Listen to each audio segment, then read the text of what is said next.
I am super excited to get everyone's attention. If you're a counselor, if you're a student, if you are a parent, stop what you're doing, only focus on this, get some notes out, because I have the college essay guy, Ethan Sawyer.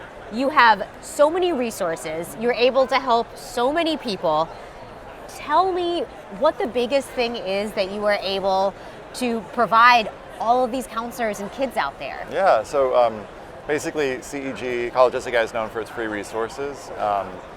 We spend a lot of time sharing resources with counselors. We've got, hubs basically. Essentially, counselors are overwhelmed in many cases. A lot of folks will here be talking about the ratio of counselors to students is 1 to 500, and in California where I live, it's worse. It's like 1,000 to 1 in some cases. So, basically we create resources that counselors don't have time to create. In some cases it'll be things, for example, on like helping students find a personal statement idea that really reflects their skills and interests and values, or it might be like some kind of niche essay, like they're working on the why would I want to attend X school essay, and we basically have created things like guides to like writing the 70 different kinds of like why this school essays. And sometimes counselors, for example, one of the big ones that some counselors don't know about is we created email templates that they can use with their students. So for example, let's say a counselor wants to email their juniors in, let's say, September, and they need specific stuff to share with them. We created a Google Drive folder that they can just go in, grab resources, copy and paste it into their email that they would send, tweak it, and send it out. We've also got another one that is kind of new that people don't know about is we have this family handbook.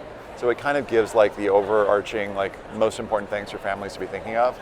And as far as counselors are concerned, they can basically go in, it's a Google Doc, they can tweak it for their purposes, for their families, and they can actually add their logo and on top of our logo, so it looks, it was a partnership that we created. And essentially, if a counselor does spend a little bit of time tweaking it, then it will be something that we co-created, and they can share that out with their families. So stuff that hopefully is a time saver. I mean, it's definitely something that I have learned just talking to people over the last couple of days is really a lot of these counselors have hundreds of students and really may not have the ability to do all the research, do these templates on their own. So this has to be a huge weight off their shoulders and a way to help their students, which is what everybody is really trying to do at the end of the day, right? Totally. And I think that one of the things that's tough in particular about the essay is that I think that students are prepared for a particular kind of writing in high school, and it prepares them for that 5-paragraph essay with the thesis. Yes. And the personal statement just isn't that. You're suddenly asked to talk about, basically, give me in a page, give me a sense of what's been meaningful to you in your life, and do it succinctly and maybe vulnerably, which is and do it in this particular format, this particular genre that just hasn't been trained. And so I think one of the things that we really encourage is students not necessarily go straight to the prompts for their personal statement, because oftentimes that kind of puts them into the what do they want, what do colleges want, which is really hard to figure out. And instead we focus on what are some brainstorming exercises that would really help you figure out what are your different identities, what are the different things that you care about deeply, and how do you show those in a way that really that feels like it's coming from here and not sort of obsessing over, I like to say wearing the perfect shirt that everybody's going to like. It's really more about what am I bringing to the table? So I mean, I can speak personally. I remember having to write that personal essay and just being lost, for a lack of a better word, because I didn't, where do I start? What do you want? Do you remember what you wrote about? I think I wrote about being from Egypt, because it was a little bit of low-hanging fruit. I'm like, oh, how many people are going to be able to write this? But I remember being overwhelmed and not knowing where do I start? How do I form this? In that same way where we had those 5 paragraphs of that's the template that I've always known. So the idea that, hopefully some kids do not need to be that lost and spend so much time on it when they have so many other things going on at the same time is amazing. Yeah, and another thing that we found is really important is creating a sense of community around this, because we feel students, especially, there are a lot of students overseas that are kind of navigating this in some cases on their own, because their counselors, for example, in certain schools they haven't ever applied to the US, or nobody from the schools applied to the US. But there are certainly students domestically who are looking for, hey, how are other students doing this? So one of the things we did that, again, when I think about like our counselor community, like they'll know about the free resources, but we have this community on Discord that students connect in and can have an opportunity to just vent about what they're going through, or to find a writing partner, someone else who can like help them work through the process, or memes and sharing just like hashtag college application problems. And so that's been really fun, and it's been really fun to see that community grow and just see the connections that students are making, because I think it can feel, in some cases for some students, like kind of like a lonely time, and feel like they're kind of like, is anybody else feeling this way?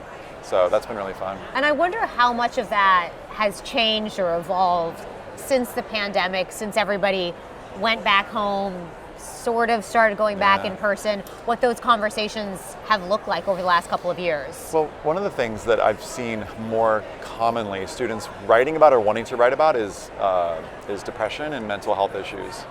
And oftentimes that's the biggest thing that's so present for students. And then they'll ask, hey, should I write about this?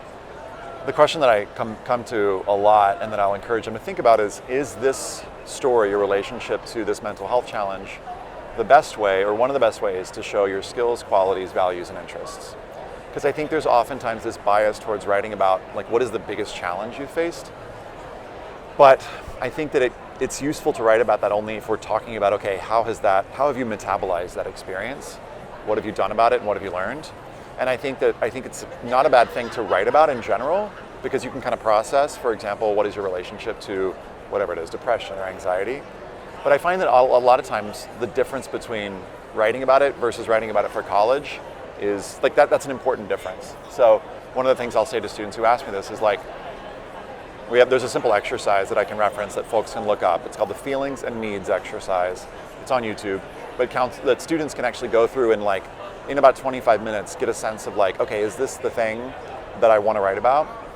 I think sometimes students need to just kind of like write on that for a little bit and then brainstorm other options, because oftentimes if you have struggled with mental health issues, that's something that you could put in the additional information section of the application and say, hey, here's what I struggled with, here's the challenge, here's how it impacted me, here's what I did, here's what I learned.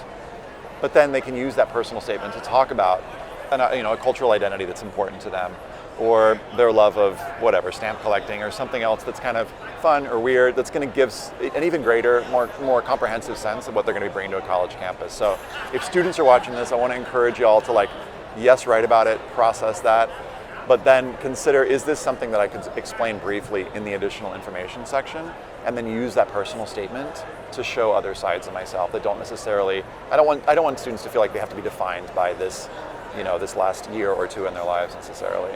I love that perspective that I don't think I would have thought of, but it reminded me of, they say if you're angry, if you want to write something down, write it, but then put it back, give it a beat, and then maybe circle back to it, see what your thoughts are, and then see how you can maybe apply that, take away from certain things. So I feel like that is sort of what you're talking about a little bit of, your feelings are of course valid and important and everything, but what's the best way for you to get your message across? Yeah, I think sometimes there's a danger too that if we as counselors have a bias that we worry that is going to like pigeonhole a student, or the student's going to be defined by that we sometimes, and I'll say, too early on, I'll say, don't write about that.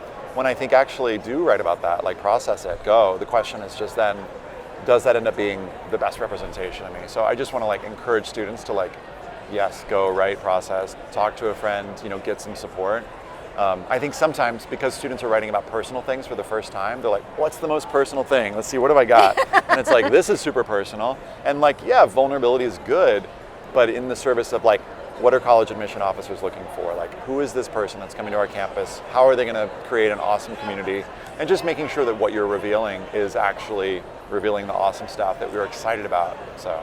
And I feel like I need to mention again that you were talking about free resources. Is that correct? Totally. Yeah. Free resources, and where do people need to go if they want to take advantage? I was going to pull it up, but you know it off the top of your head. It's good. They go to the College Essay Guy website. Pretty much if you Google anything related to the college admission world and add College Essay Guy, there's probably a blog or a free resource we've created around it. I love that. I'm sure that so many counselors, parents, students, everything can find that helpful, even if you didn't know you needed it.